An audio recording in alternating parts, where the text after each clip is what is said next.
Good afternoon, everybody. Welcome. My name's Phil Leaney. I'm lead for professional development and learning here at Birchwood Special School in Melton. I'd like to welcome you to our fourth in a series of 6 free webinars looking at supporting students with SEND in mainstream settings. I'm really excited to be able to introduce Hannah. Hannah is going to be leading on our webinar for creating an inclusive classroom, and you may have noticed Hannah also led our session on sensory magic at the very beginning of the series. So what I'd like to do is hand over to Hannah, who will be able to take you through tonight's webinar. Hello everybody. So tonight's webinar is creating an inclusive classroom. We're going to be thinking about how we can establish what we mean by the word inclusion, to consider thinking that encourages an inclusive approach to learning. We're going to think about developing teaching strategies that support all our learners' needs, and to develop a learning environment that feels safe, secure, and a happy place for everybody involved.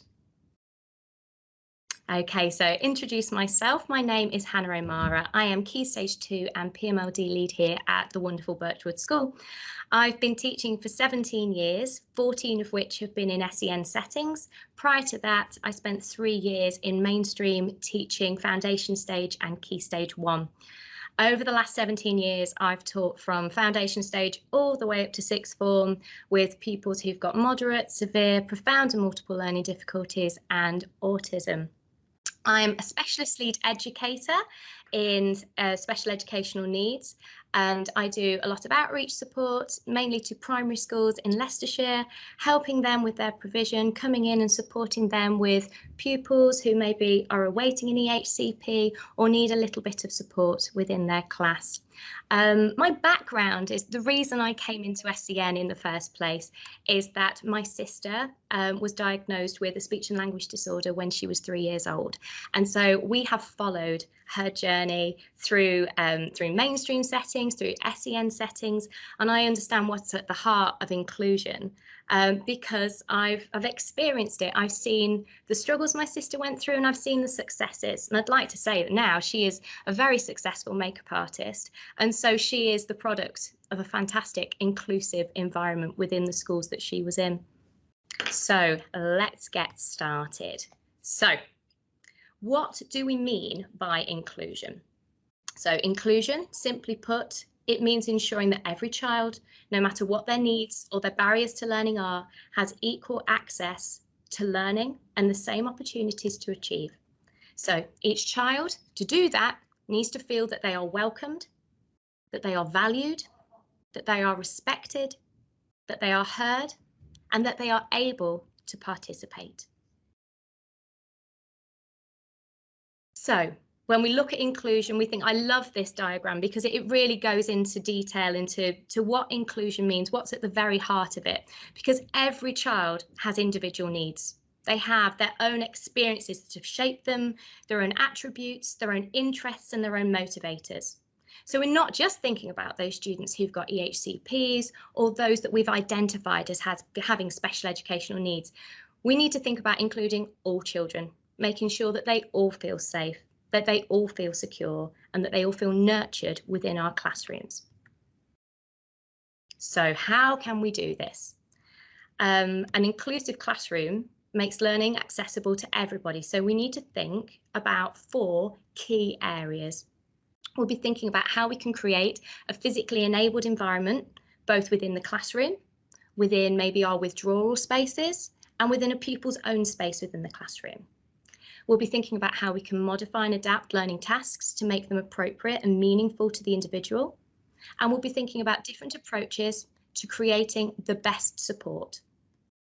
We'll also be thinking about communication needs of the individual, how we can be inclusive and make the classroom, or indeed the whole school, a total communication environment. Can everybody communicate with that one individual or that person within the class who has those additional needs? Is everybody able to communicate with them?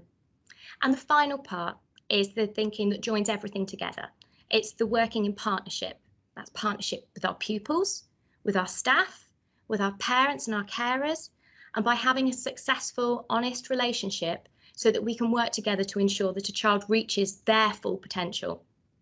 We'll also be looking within that at the element that can be forgotten, creating that social environment which is inclusive to the individual. So the idea of our pupils' emotional well-being and their feelings of belonging, which should be just as important. So we start with the physical environment, so the classroom space itself. We have to ask ourselves, is it a safe space? Do they have access to all the things that they might need? Now, as Phil said, I led a webinar a few weeks ago which focused on pupils' individual sensory needs. We need to think, does your classroom incorporate the elements that that child needs for their sensory regulation? Can they sit with their back against the wall if they need to, because they need that proprioception, that feedback of where they are in the space? Do they have a box of fidget toys that are readily available to them so that they can sit and they can tap in on the tactile sense that they need to explore? Is there a place where they can get vestibular feedback, where they can go to bounce or to spin or to swing? Is there a place that they can do that, whether that's within the classroom or outside of the classroom? We also need to think about display boards and working walls, because they're really, really common in mainstream primary schools, but they also are a very common source of visual overstimulation. They look beautiful and they're really useful, but for some students, they cause visual overload. They're too distracting, they're too busy, and often there's just too many of them. And when I've been in mainstream settings, they're quite often close proximity, very large, the walls are full, we're literally boxed in by them. I mean, obviously these displays are needed. They're important reference points for pupils, whether that's, words that they've got access to or things that they need to remember. We just need to think about how we present them.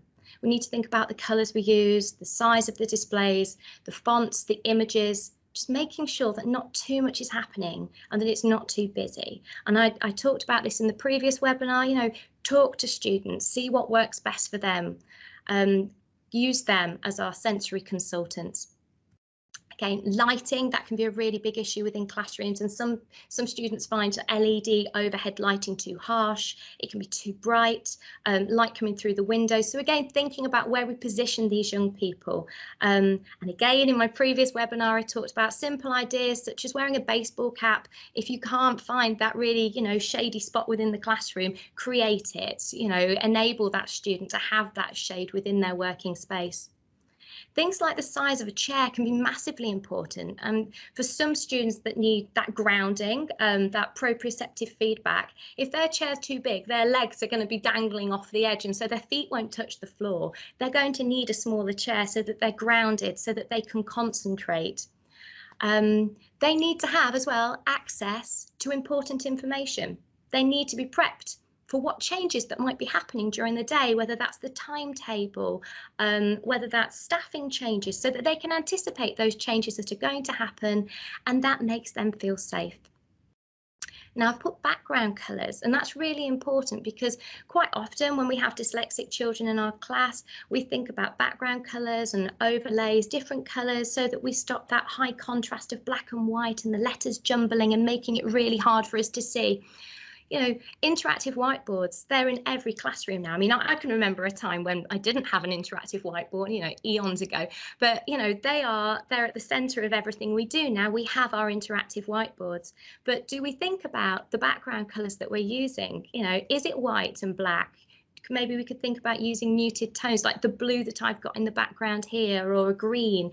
And this is important because it's not just for those dyslexics within your class, but it could benefit others. There might be undiagnosed dyslexics within the class who will really benefit from those different background colours.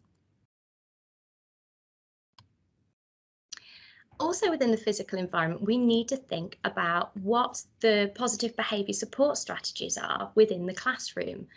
Are the expectations within the class clear? And are they displayed in a way that all children will be able to understand them? And are they individualised? We have to think about maybe a pupil who has difficulty with their communication or expressing their emotions, or who has difficulty with impulse control. They're going to find it difficult to meet the same expectations that everybody else is.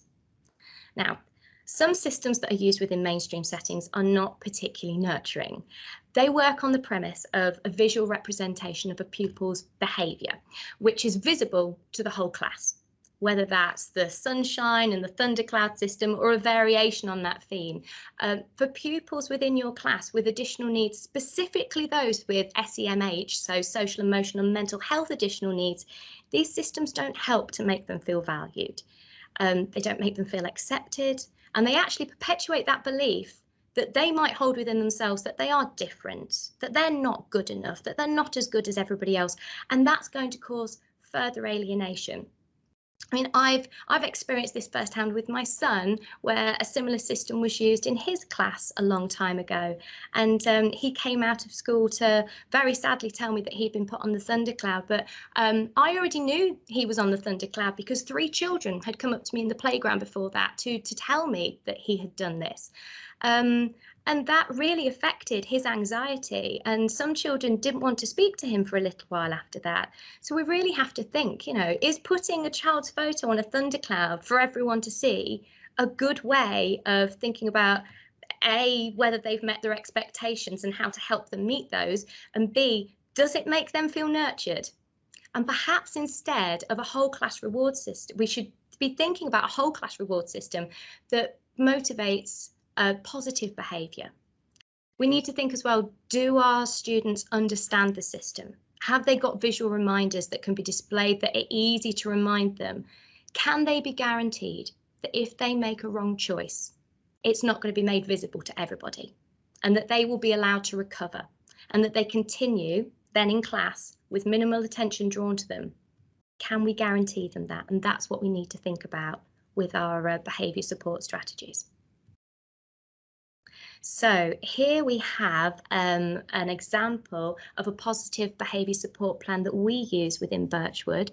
So we would think about how our students respond to us, how their behaviour is according to how settled and calm they are within the class. So you can see the green box, we're thinking about the student is calm, they're ready to learn, they're ready to engage. How can we support them when they're in this state? We then look, we go one up and we think, okay, this is the start of anxiety. This is when we might be exhibiting anxiety behaviours. What do we see? What are we going to see from these students, and how are we going to support them? And then we move on to our more crisis behaviours. If we're in crisis, what are we going to see? How are we going to support them?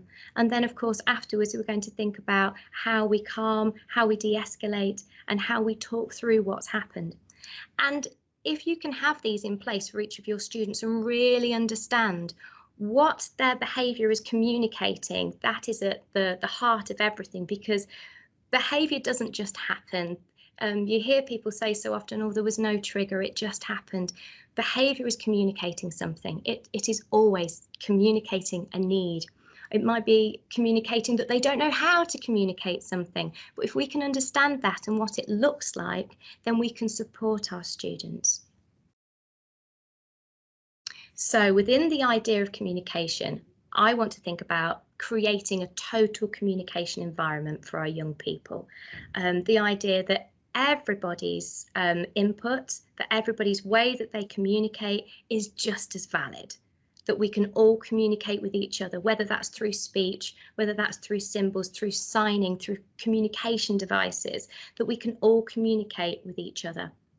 The use of clear visual timetables is really, really important for students within classes. It helps them to know what's going to happen next. It can reduce anxieties, and it lets them know if there are any changes, so that if there is a change to the day, we know and we can be ready for it. I'm going to play you a little video now of Rahi, who's one of our pupils in the autism provision, and he's actually talking through the visual timetable. Now, this is something he's been used to for years and he's really familiar with it, but this is a beautiful video of him talking about what's going to happen during the day, and he's actually using Makaton at the same time. So let me just play that for you.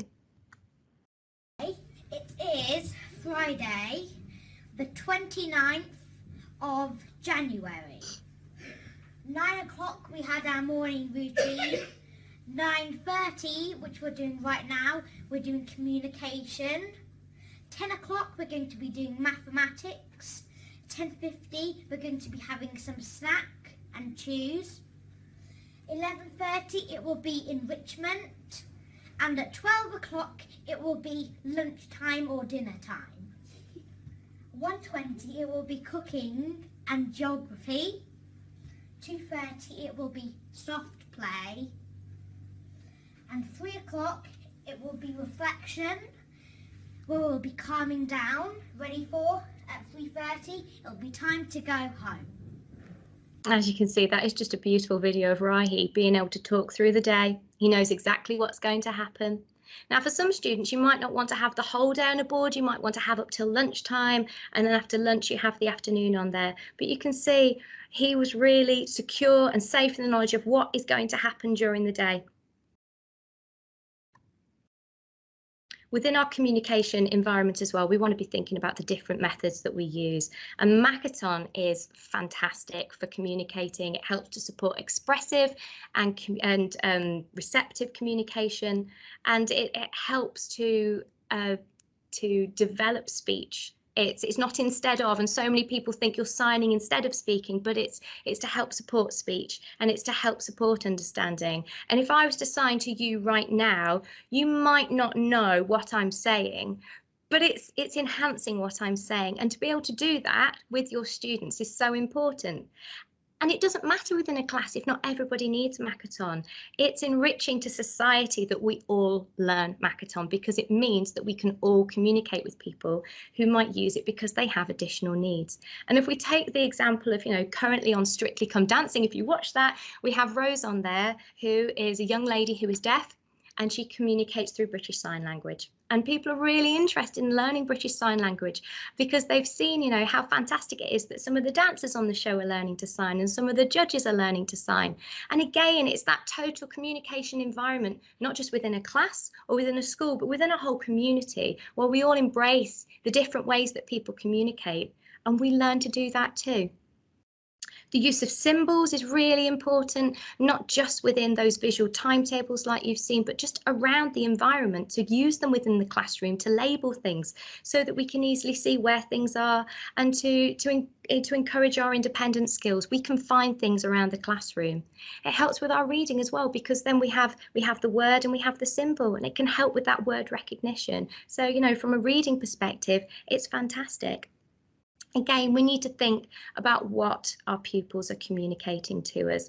Thinking about, like I've said before, the behaviours, those behaviours that we say we are seeing, what are they? They're a pupil's way of saying that they need to communicate something to you. So we need to be listening. We need to be thinking about different ways to communicate, to give our young people that way of communicating. And one of the most important ways that we can help our young people to communicate is to help them to express to us how they are feeling. And within Birchwood School, we have a system whereby our students on a daily basis, numerous times a day, can tell us how they are feeling. And they can do that on a scale of 1 to 9. And 5, you're kind of okay, I'm not happy, I'm not sad, I'm just kind of sitting somewhere in the middle. And then above that, we can be happy. And if we drop anywhere below 5, we know that we need to do something to bounce them back up, something that's motivating or something that will make them happy. For our younger students, we might use emojis instead and colour coding so that they can tell us how they are feeling throughout the day, so that they can regulate those emotions. They can express how they're feeling and communicate it to us. And if you can have those within class, they're great. And not just for those students who have additional needs, but for everybody within class. And it's really important that teachers and staff do it as well, because then we're showing that sometimes, we all feel a bit tired, or we all feel a bit, lethargic, or we're a bit sad today. That's okay. We don't all feel happy all the time. And it's really important that our students understand that and recognise that. As well as that system, we also use zones of regulation, so the different colour-coded zones. So we have our blue zone where, we might be feeling sad or tired, maybe a little bit bored. Green, we're feeling happy. Yellow, we're feeling quite anxious. And red, we're kind of feeling like we're in crisis. And for our students to understand what each of those zones means and how we can help them when they're in each of these zones. And you can see one of our students in the photo there she's actually sorting emotions out and linking them to those different zones of regulation so that she knows what emotion goes within each zone of regulation. So it's really important, just that emotional intelligence, empowering our young people, that autonomy to tell us how they are feeling and to be able to express it to us and to know what they need to make them feel happier or to make them feel calmer. So we move on to modifying and adapting our learning tasks. So we have a think, first of all, about how we are presenting the task to a pupil. Now, I think we know that not all pupils respond well to the format of a worksheet. Some pupils need to have a more hands-on approach, especially if they have really tactile needs, you know, to use things that they can touch, that they can hold, that, you know, give them that feedback. And we need to think about using things as well that really motivate them. So if you had a student, say, that was really into Pokemon, maybe you could use, I don't know, incorporate Pokemon. If you wanted it in a worksheet format, you could incorporate pictures of Pokemon. If you wanted something that was tactile, you could have little Pokemon toys, or you could even have Pokemon cards because they've got numbers on them. You know, you could be looking at addition using these Pokemon scores, or you could be looking at the difference between them, the greater number, the smaller number. Really, you know, tap into what these students are motivated by. And then think about as well using different multisensory stimulus to help them. Again, in my previous webinar, I talk a lot about different multisensory approaches, so please have a look at that. We also need to have a think about how long the task is. How long are we expecting our young people to sit for? Is it a realistic amount of time they're being expected to sit for? Can the task be shorter? Can it be followed by the opportunity to get up, to move around, to maybe go outside and then come back and do some more work?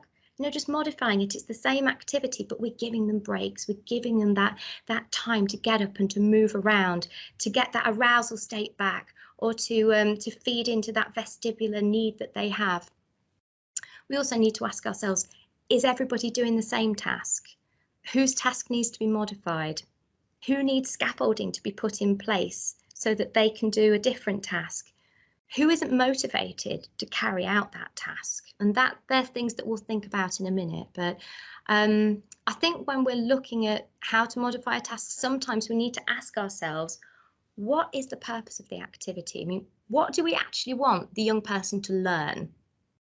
Not what's the end product, not what we really want them to learn at the end of this process. So in a particular session, if it was about having to think whether it's actually about creating an amazing piece of creative writing, say, or really thinking, do we want that creative writing? Do we want it to actually be written down? Or is it about producing an exciting story? Is what we're actually focusing on in this session the development of characters or settings or a build-up to a story or maybe a resolution? Are we actually thinking more about the use of descriptive language? So is writing a crucial element within this? So if we have a pupil who is amazing on a laptop or a tablet, could we use that instead? Could they be writing their story on that? And to motivate some students, maybe we think about drawing or painting a picture of the story and then talking it through and talking through all those different elements that we were aiming for. Maybe recording the story. The thing is, there are always other ways to engage and motivate pupils. Even if it's providing that temporary scaffolding to support them, we need to think about that. And then we need to think about independence. You know, are we fostering independence? Have we got somebody working with that pupil who is correcting every attempt they make? Have we got somebody who's finishing the work off?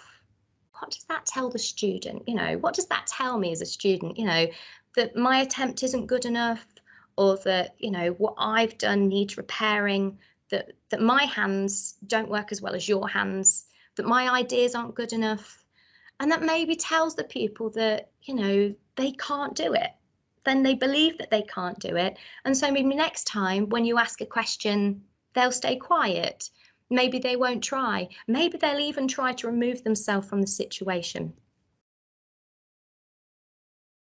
Now we move on to the graduated approach. And I know that most SENCOs will be very familiar with the graduated approach for SEND support, but this really is something that needs to be at the heart of every school's culture and in every classroom. So the graduated approach should assess the needs of children and then provide appropriate support.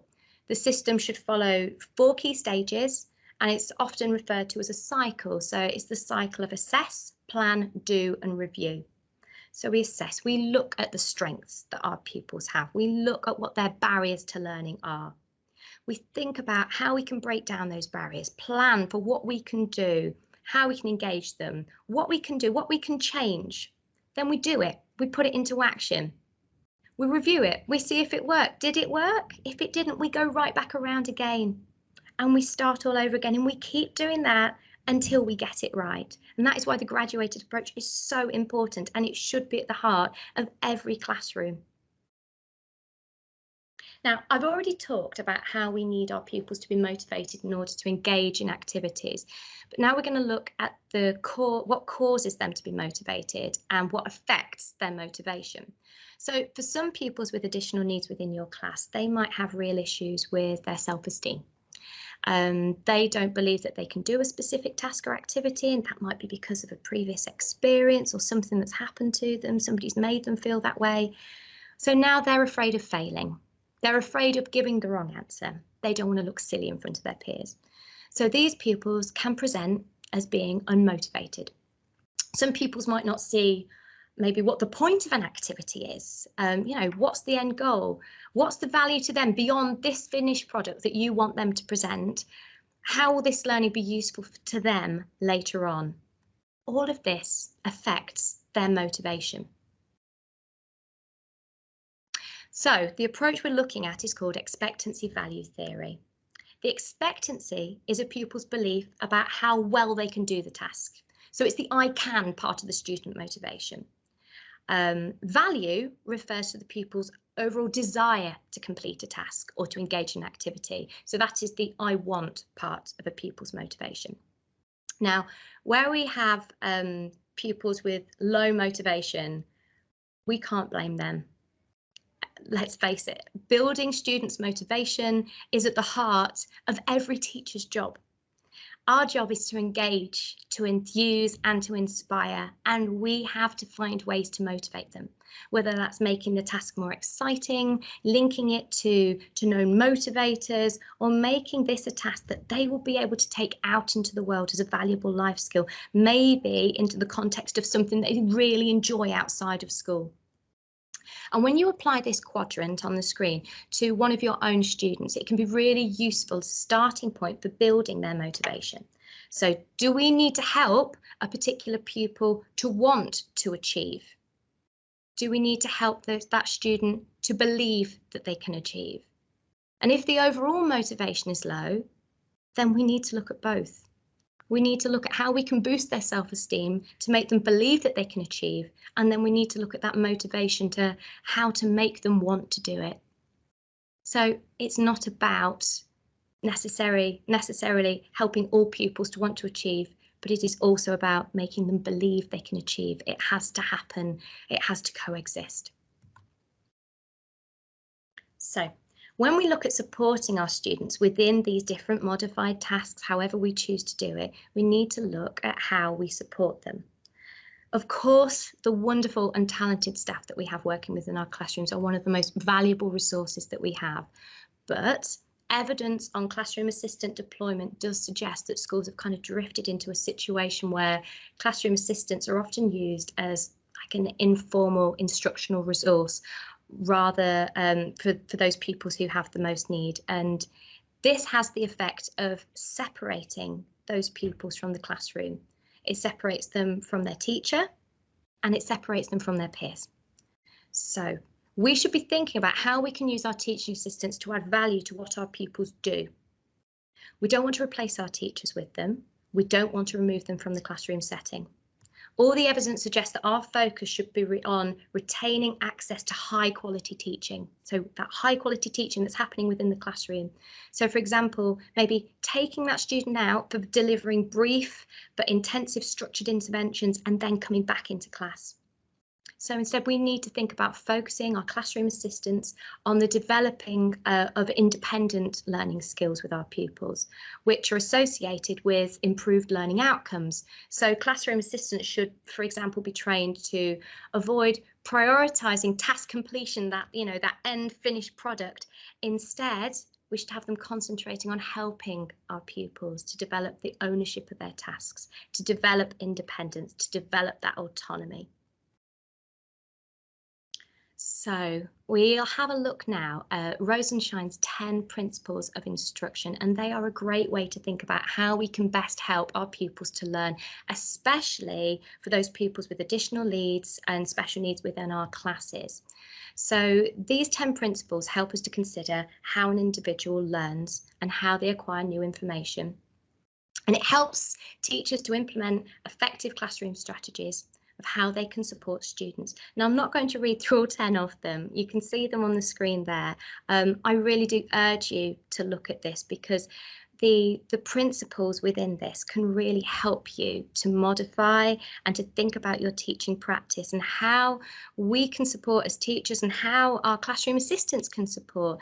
Thinking about the use of questioning, ensuring that that understanding is there, that there aren't any misconceptions before we move on to something else, breaking things down into small chunks, applying that scaffolding where we need to, and that scaffolding could be things like writing frames or a list of words next to them to help them, to support them, to give them that scaffolding. No different to allowing them to use a laptop to write that story, putting that scaffolding in place so that they can attempt that activity, so that they can do it with relative independence, and then slowly removing that scaffolding and seeing if they can do it independently. So I do urge you to have a look at that, because these principles are fantastic and they can transform your teaching. Now we move on to our final area, which is working in partnership. And that partnership is with our pupils. It's a partnership with the staff within our class. It's a partnership with their parents, and it's all about creating a partnership between pupils as well. We have to start by thinking about things from our pupils' perspective. How well does the adult in the room know me? Have they taken the time to get to know me? So it's all about forging those strong, positive relationships and building that trust.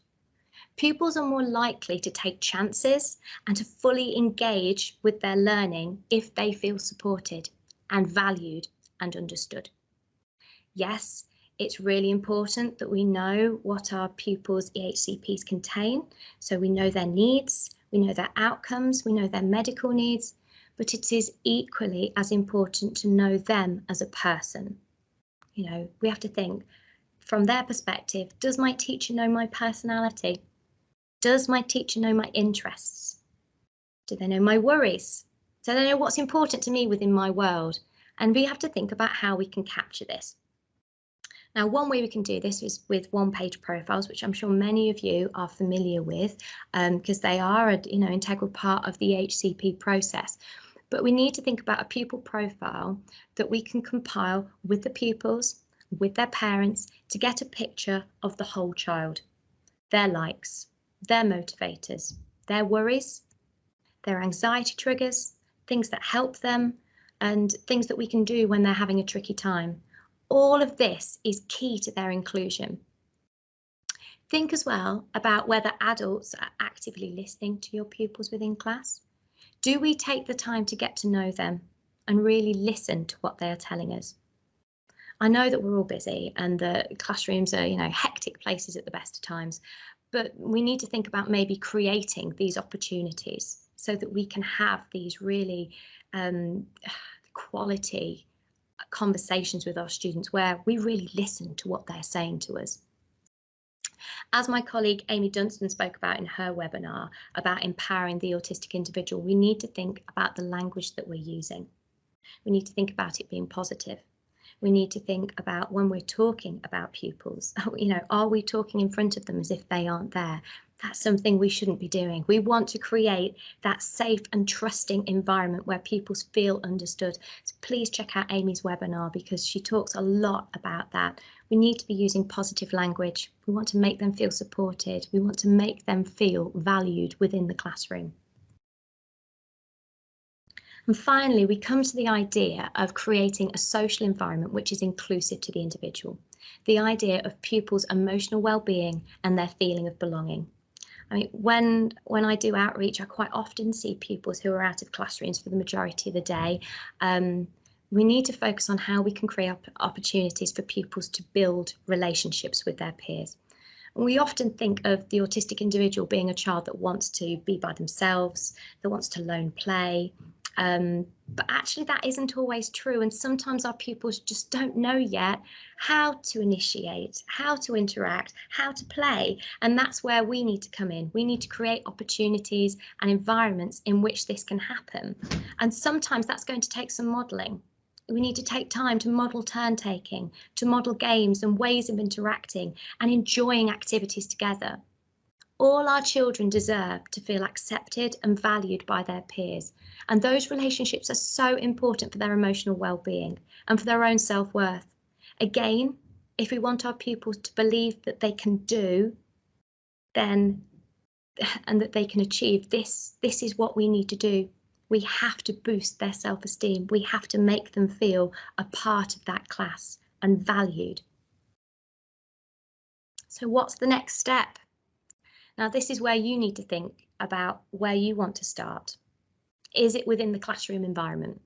Is it that you need to look at modifying activities or the ways in which you communicate or your communication systems within your classroom? Do you need to think about forging positive partnerships, whether that's with parents or students or staff, or for the pupils to have that relationship with each other? And can you see maybe how these elements might be applied across your whole school? Because we want the whole school to be an inclusive environment. I know this webinar is called the Inclusive Classroom, but let's face it, there's lots of classrooms and we want them all to be inclusive. So we're thinking about how we can create an inclusive school. So in short, you need to focus on maybe one element to begin with. Where is the greatest need within your class or the greatest need within your school? And think about making those small changes to begin with. There's no need to start from scratch. Change small things gradually so that you can see where the greatest effect is happening. So the great saying, little tweaks and not a bulldozer. Thank you so much for listening to me. I'm going to give you some further reading now if you are interested. Rosenshine's Principles in Action by Tom Sherrington. Please check that out because that will transform your teaching. Zones of Regulation by Zoe Cooper. And then the EEF guidance report, Making Best Use of Teaching Assistants. The EEF Special Educational Needs in Mainstream Schools guidance report, and their summary of recommendations is great too. And I'm going to shamelessly signpost you to the other Birchwood School YouTube channel webinars, Sensory Magic, Enabling the Autistic Individual, and A Smooth Transition. And I'd also like to signpost you if you'd like to learn a little more about student motivation theory to Articulate Word Output, which is a website that you can find quite easily. So I'm going to stop sharing. How do I stop sharing? I can't stop sharing. Okay, has anybody got any questions, anything that they would like to ask?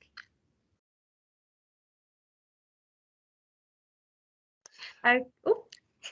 No, it's okay, Hannah. I was just going to say I have enabled the ability to unmute if you have got a question while Hannah's here. Alternatively, you can use the chat function, or if you want to get in contact in the future, please just give us a call or drop me an email, or on our school website, we've got a form for outreach, and somebody with Hannah's expertise will be really happy to help. Okay. Perfect. Thanks so much, Hannah, and thank you so much to everybody who's attended. I'll send out an email shortly in the next day or two with this recording and signposting to the other webinars we've got. Have a lovely evening, everyone. Thank you very much. Thank you. Bye-bye.